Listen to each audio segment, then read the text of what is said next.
जो कुछ भी दिया अनस्वर दिया मुझे, जो कुछ भी दिया अनस्वर दिया मुझे, ऊपर से नीचे तक भर दिया मुझे। नमस्कार, केवी स्टूडियो के इस खास मुहिम कहता बेगूसराय बढ़ता बेगूसराय में आप तमाम दर्शकों का हार्दिक अभिनंदन है, स्वागत है, वंदन है और खैर मकदम है। हम आज साकिब जाया से जानेंगे उनकी ज़िंदगी की उन अनछुए पहलुओं को जो आज तक हमारे बीच नहीं आई थी। साकिब जाया जी जो प्रदेश कार्य समिति सदस्य हैं भाजपा के। नमस्कार सर। नमस्कार सर, सबसे पहले हम जानेंगे कि आप राजनीति में कैसे आए। राजनीति में हमारा आना कोई हॉबी नहीं था, कोई लक्ष्य नहीं था, लेकिन मौजूदा वक्त में समाज की कुरीतियाँ और कूटनीतियाँ को मैंने जब देखा तो मैंने लगा कि समाज के अंदर राजनीति करनी चाहिए ताकि हम जैसे पढ़े लिखों को समाज को बदलने का एक अवसर मिले। और मैंने समाज को बदलने के लिए, समाज की राजनीति को बदलने के लिए मैंने राजनीति में कदम रखा। और राजनीति में कदम हम 2014 में रखे थे। उस वक्त पूरे मुल्क में लोकसभा की चुनाव चल रही थी, भाजपा जोर शोर में थी और लग रहा था कि भाजपा सत्ता में आएगी। तमाम पार्टियां भाजपा के विरोध में थे, तमाम मुस्लिम लगभग में भाजपा के विरोध में थे। मुझे लगा कि ये लोग भाजपा के विरोध में क्यों हैं, क्या कारण है। मैंने उसको जानते जानते 1 साल गुजार दिया और फिर वर्ष 2015 में आकर हमने विधानसभा चुनाव में अपनी हिस्सेदारी लिया था। विधानसभा चुनाव में जाके हमने भाजपा को ज्वाइन किया। भाजपा को ज्वाइन करने के बाद हमने वहाँ से अपना राजनीतिक करियर को शुरुआत किया और फिर विधानसभा चुनाव के बाद हमने अपने गांव के पंचायत राजनीति में कदम रखा। और पंचायत राजनीति में जब हमने कदम रखा तो पहला मेरा चुनाव जो था पंचायत राजनीति का, वो पंचायत समिति का था, जिसमें नए युवक थे, हम नए लोग थे, अनुभव की कमी था मुझे। मैंने उस चुनाव को लड़ा और तीसरे स्थान पर पंचायत समिति के चुनाव में आया था। 33 वोट से हमारी हार हुई थी और हमारे जो अपोजिशन में थे उसकी 10 वर्ष पुरानी राजनीति थी। उसके पिताजी मुखिया हुआ करते थे और उसके अगेंस्ट में जब हमने चुनाव लड़ा तो उसके मुखिया जी का जो पुत्र थे वो भी पंचायत समिति का चुनाव लड़ा था और उसी के खिलाफ में हमने चुनाव लड़ा था।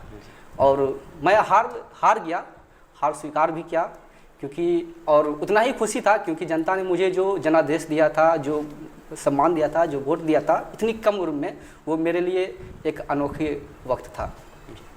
सर, आप छात्र राजनीति में हैं, पंचायत राजनीति में हैं, तो आप भाजपा को क्यों चुना? क्योंकि लोग कहते हैं कि भाजपा मुस्लिम विरोधी पार्टी है, तो फिर भाजपा में आने की क्या वजह थी? हाँ, लोगों ने कहा और लोग कहते भी हैं, लेकिन जिस वक्त हम भाजपा में ज्वाइन किए थे उस वक्त अटल जी का बहुत ज़्यादा चर्चा सुने थे और सुने थे अटल जी बहुत बढ़िया सरकार चलाए थे। मैंने उन्हीं को पढ़ा था, उन्हीं को चुना था और उन्हीं के कारण मैंने भाजपा को ज्वाइन किया। और भाजपा में जब मैंने ज्वाइन किया तो मेरे एक गुरु हैं जिसका नाम है विश्वनाथ दास, उनसे मैं मिला और उनको मैंने कहा कि मैं भाजपा में ज्वाइन करना चाहता हूँ। वो प्रथम बार मुझे बखरी विधानसभा के विधायक प्रत्याशी थे रामानंद राम, और उसी के सामने उन्होंने भाजपा ज्वाइन करवाया और मैंने भाजपा को ज्वाइन किया। और मेरे साथ कई लोग थे जो एजुकेटेड लोग थे, जो ग्रेजुएशन हमारे साथ क्लियर किए थे, वो लोग भाजपा को ज्वाइन किए थे। तो धीरे धीरे कुछ लोग हमारे साथ रहे, धीरे धीरे कुछ लोग हट गए। फिर मैंने जब राजनीति में अपना पैर जमाया, कदम जमाया, तो बहुत सारे लोग हमारे साथ हुए। वहाँ से हमारी भाजपा की राजनीति की शुरुआत हुई। सर, आप पंचायत चुनाव बहुत दिन से राजनीति में है, 5-6 साल का करियर, इसमें आपने कौन कौन से काम किए हैं? पंचायत चुनाव में जो मैं चुनाव लड़ा था समाज को बदलने के लिए लड़ा था। चुनाव हार गया, फिर भी मैं समाज के लिए तत्पर रहा, तैयार रहा और हमारी ज़रूरत समाज को जहाँ जहाँ हुई मैंने समाज के साथ खड़ा रहा। आज यही वजह है कि जिस समाज ने मुझे भाजपा में आने से रोका था, आज वही समाज आज मुझे आगे भी बढ़ाया है। वही समाज अपने गांव से निकलकर, प्रखंड से निकलकर और एक ज़िला में मुझे राजनीतिक माना पड़ा। मैं पूर्व के दिनों में बेगूसराय जिला भाजपा का अल्पसंख्यक मोर्चा का जिला अध्यक्ष भी रहा। फिर मेरे शासनकाल खत्म हुई, दायित्व का काल खत्म हुई, तो मुझे प्रदेश में प्रदेश कार्य समिति सदस्य माइनॉरिटी सेल का बनाया गया। तो सर, 3 तलाक का आपके सामने में, आप जब भाजपा में थे तब मोदी सरकार ने एक बिल लाया और 3 तलाक को ख़त्म कर दिया, तो आप इस बिल को कैसे देख रहे थे? देखिए, 3 तलाक जो मुद्दा बीच में आई थी, केंद्र सरकार के द्वारा लाया गया था। 3 तलाक एक इस्लामिक सिस्टम है और इस्लाम ने 3 तलाक जो देने का जो तरीका बताया, उस तरीका से मुसलमान भटक चुका था। जी। उसका सही रूप और सही जो विकल्प उसका था, जो सिस्टम था, जी। वो मुसलमानों ने अपनाया नहीं। 3 तलाक एक बार में किसी को नहीं दिया जाता। इसका इस्लामिक आप रिसर्च कीजिएगा तो बहुत सारे विषय बिंदु पर आपको इसमें जाना पड़ेगा। और जब इस्लामिक मुद्दा को जब लीगल मुद्दा बनाया गया था, कानून के अंदर लाया गया था, तो पूरे मुल्क में एक अलग माहौल, एक अलग फिजा बन गया था। मैं बेबस था उस वक्त। मैं सोच रहा था कि मैं भाजपा में, मेरी कौम 3 तलाक के खिलाफ, लेकिन एक बात था जो मेरे दिमाग में अटक रहा था। मुझे ये बात समझ में नहीं आ रहा था कि आखिर मुसलमान 3 तलाक से, कानून से इतना खफा क्यों है और सरकार 3 तलाक ला क्यों रही है, ये 3 तलाक बिल ला क्यों रही है। मैंने तमाम चीज़ों पर जब अध्ययन किया, ग्रहण किया, तो मुझे लगा कि आज के दौर में जो मुसलमान 3 तलाक का जो प्रयोग किए हैं, जिसकी वजह से मुसलमान का जो औरतें हैं जी, जो 3 तलाक का शिकार हो गया, वो गलत तरीका से उन्होंने 3 तलाक दिया था, जिसके कारण एक देश का मुद्दा बन गया था। और मैं तो कहता हूँ कि मुसलमान ना 3 तलाक दे और ना मुसलमान 3 तलाक के कानून के फेर में पड़े। तो कहीं ना कहीं आप भी 3 तलाक के विरोध में हैं? नहीं, मैं विरोध में नहीं था, मुझे समझना था। विरोध में नहीं था, विरोध में वो लोग थे जो 3 तलाक की कानून को सही से समझ नहीं पाया था। सर, अभी आपके समय में एनआरसी का बिल आया और मुस्लिम बाहुल्य लोगों ने हाय तौबा मचा दिया देश में, तो उस चीज़ को आप कैसे देख रहे हैं? देखिए, एनआरसी तो आया नहीं जी, आया क्या, CA, citizen amendment act bill. और ये जो सीए आया, ये नागरिकता देने के लिए आया, किसी भी भारतीय को नागरिकता छीनने के लिए नहीं आया। और मुसलमान इस मुल्क के जन्मदाता हिंदुस्तानी है और वो इस मुल्क से मोहब्बत करते हैं। इस मुल्क के लिए मुसलमानों ने जान अपनी कुर्बान किए। इस मुल्क में मुसलमानों को बनाया हुआ बहुत कुछ है। मुसलमानों ने इस मुल्क को खून और पसीना से सींचा और हमारी सरकार ने मुसलमानों का हमदर्द बना, साथ में साथ खड़ा होने का एक संकल्प लिया। और लोगों को जो विपक्ष ने भड़काया कि ये सीए मुसलमानों को खिलाफ है, ये सीए मुसलमानों के खिलाफ है, मैं तो समझता हूँ कि सीए मुसलमानों की हक के लिए है, उनकी फ़ायदे के लिए है। सीए इसलिए हक के लिए है क्योंकि ये नागरिकता देती है। आप देखिए, बहुत सारे मुल्क से मुसलमान आए जो इंडिया में बस गए, उनको नागरिकता दी गई, तो कहाँ मुसलमानों के खिलाफ है। दूसरा, एनआरसी का जो चर्चा आई थी, एनआरसी अभी लागू हुई नहीं है और ना ही उसका रूल ऑफ नियम बना है, ना उसका सिस्टम बना है, कैसे लागू होगी नहीं होगी। ये सारा प्रोसेसिंग एनआरसी का जब आ जाएगा, जब सारा रूल ऑफ सिस्टम आ जाएगा, तब फिर इस पे देखा जाएगा कि विरोध के लायक है या नहीं है। अभी तो एनआरसी का कोई चर्चा ही नहीं है। अभी तो चुनाव, बिहार विधानसभा का चुनाव नज़दीक है, लोग इसको इशू बनाना चाहता है, लोग इसको मुद्दा बनाना चाहता है। एनआरसी एक ऐसा भयावह स्थिति उत्पन्न कर दिया एनआरसी के नाम पे कि मुसलमानों के अंदर थोड़ा सा डर समा गया। लोग सोचने लगा कि मुझे तो कागज़ पत्र नहीं है, मुझे तो बाहर भेज देगा, बांग्लादेश भेज देगा या दूसरे देश में भेज देगा, या फिर क्या करेगा नहीं करेगा, किस कैंप में भेजेगा। ये सारे विपक्ष के लोगों ने मुसलमानों को प्रयोग किया, इस्तेमाल किया और मुसलमान उसका राजनीति का शिकार हो गया। सर और ये सब जानते ही क्यों होता है? क्योंकि आज भी मुस्लिम समुदाय में शिक्षा का स्तर बहुत कम है। यदि मुस्लिम समुदाय के लोग अपना एजुकेशन हासिल कर ले, तालीम हासिल कर ले, तो वो किसी भी राजनीतिक पार्टी का शिकार नहीं होगा, किसी के बहकावे में, किसी के बरगलावे में नहीं आएगा। सर, 2020 विधानसभा चुनाव जी, युवाओं के भविष्य का निर्माण कहीं ना कहीं इससे जुड़ा हुआ है और आप भी एक युवा के साथ था, अल्पसंख्यक भी हैं जी। तो पार्टी कहीं ना कहीं आप पर भी एक जिम्मेदारी सौंप सकती है, महत्वपूर्ण जिम्मेदारी दे सकती है, तो आप उसको कैसे देख रहे हैं? देखिए, संगठन हमारे ऊपर जो भी जिम्मेदारी देंगे उसे निष्ठापूर्वक निर्वाह करने जी का वचनबद्ध रहूँगा।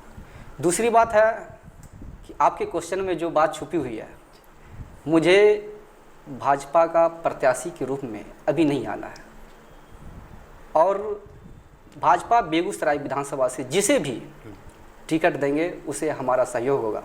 वो युवा वर्ग के लोग हो, बुद्धिजीवी वर्ग के लोग हो या किसी भी जो भी लोग हो, हमारा उनका सहयोग रहेगा। हम उनके साथ काम करेंगे। भाजपा कार्यकर्ताओं की पार्टी है, हम कार्यकर्ता बन के काम करेंगे और जब संगठन को लगे कि नहीं हमारी जैसे लोगों की ज़रूरत है तो उस पर विचार होगी, विमर्श होगी।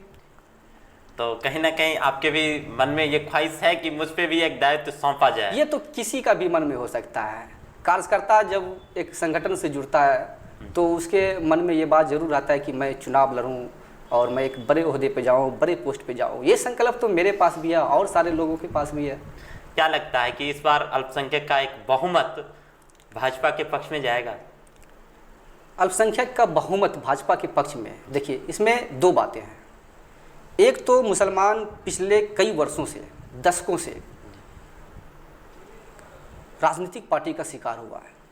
कांग्रेस ने, राजद ने और वामपंथियों ने मुसलमानों को बिना कुछ दिए हुए मुसलमानों को वोट पर कब्जा कर लिया। सिर्फ उनका दोहन किया गया है। दोहन किया गया और दोहन सिर्फ एक ही बात से किया है कि ये भाजपा आ जाएगी तो बर्बाद कर देगा, पाकिस्तान भेज देगा, काट देगा, ये कर देगा, वो काट देगा। जबकि जब से मैंने राजनीति में कदम रखा वर्ष 2014 से लेके और 2020 तक में, मैंने ऐसा कहीं किसी भी प्रकार से भाजपा के अंदर भेदभाव नहीं देखा। उनका एक ही नारा है, सबका साथ, सबका विकास और सबका विश्वास। सर, कभी कभी कुछ लोगों का मुसलमान विरोधी बयान भी भाजपा के सांसदों का आया है, तो उस समय आपको नहीं लगता कि हमें पार्टी छोड़नी चाहिए? नहीं, जिन लोगों को मुसलमान विरोधी स्पीच आता है, भाषण आता है, वो उनका व्यक्तिगत है। ये संगठन को इससे कोई मतलब नहीं है। सर, आप एक युवा और कोरोना काल में, इस महामारी में आप पर एक बड़ी जिम्मेदारी थी जी, क्योंकि आप भाजपा के थे, सत्ता पक्ष के थे, तो कहीं ना कहीं उसका निर्वहन करना था जी। तो आप लोगों ने कैसे किया इसका निर्वहन? देखिए, जब कोरोना काल चल रहा था उस वक्त एक भयावह स्थिति और लोगों में डर था, क्योंकि लोगों ने टीवी के प्रसारण के माध्यम से चीन का स्थिति देखा, फ्रांस का देखा, अमेरिका का देखा, बहुत सारे मुल्कों को देखा था। तो वही स्थिति भारत के लोगों में भी बना हुआ था। लेकिन हमारे देश के प्रधानमंत्री आदरणीय नरेंद्र मोदी जी, उन्होंने बड़ी साहसी कदम उठाते हुए लॉकडाउन लगाया था ताकि कोरोना से बचा जाए। और इस लॉकडाउन में जो परेशानियां उपस्थित हुई, उस परेशानियों में भाजपा के एक एक कार्यकर्ता जनादेश के साथ था, जनता के साथ था, लोगों के साथ था और लोगों के साथ मिलकर उनके सुख दुख में काम आया। हमारी जहाँ तक बात है, मैं खुद लोगों के बीच निकलकर राहत सामग्री, लोगों के दुख सुख में काम आया, लोगों के दुख सुख बांटने का काम किया, हाल समाचार जानने का काम किया। और मैं खुद कैंपों में गया, वहाँ लोगों से हाल समाचार लिया। वहाँ सरकार का जो विधि व्यवस्था था, चाहे वो खान पान का था, रहने सहने का था, मैंने उसका निरीक्षण किया और जहाँ जो भी कमी हुआ मैं अपने स्तर से लोगों को पूरा किया, प्रशासनिक विभाग के माध्यम से या और किसी न किसी माध्यम से। और बेगूसराय के भाजपा के जितने भी कार्यकर्ता थे, सभी कोरोना योद्धा के रूप में देश के नागरिकों के साथ था, जिला के नागरिकों के साथ था। आप जिस तरह से कार्यकर्ताओं से मिल रहे हैं और जिस तरह से लोगों के बीच अपना जगह बना रहे हैं, हम इसके लिए आगे के लिए भी आपको शुभकामनाएं देते हैं कि आप एक बड़ी मुकाम पर जाएं, जिससे कि हमें भी लगे कि साकिब ज़ाया जो हमारे केवी स्टूडियो में आए थे आज एक बड़ी जगह पर हैं। सर, यहाँ आकर आपको कैसा लगा? यहाँ आकर मुझे बहुत खुशी भी हुआ और बहुत गर्व भी हुआ कि मैं आज केवी स्टूडियो में उपस्थित हुआ। और ये मुझे ही नहीं बल्कि जितने लोग यहाँ आएंगे और जो लोग यहाँ आए, सभी को अपने आप पे गर्व है। जिस केवी स्टूडियो में आज बैठे हुए हैं, मुझे इस बात से साफ संकेत मिल रहा है और साफ मुझे इस बात को महसूस हो रहा है कि ये प्लेटफॉर्म युवाओं को, प्रतिभाओं को निखारने का प्लेटफॉर्म है, युवाओं को एक नई पहचान बनाने का प्लेटफॉर्म है। मैं अपने ओर से केवी स्टूडियो को शुक्रगुजार हूँ, उनके टीम को शुक्रगुजार हूँ और आपका भी मैं शुक्रगुजार हूँ। सर, हमारे तक आए या मेरे लिए सौभाग्य की बात थी। आप इसी तरह केवी स्टूडियो में कभी कभी आते रहें, इसके लिए बहुत बहुत धन्यवाद।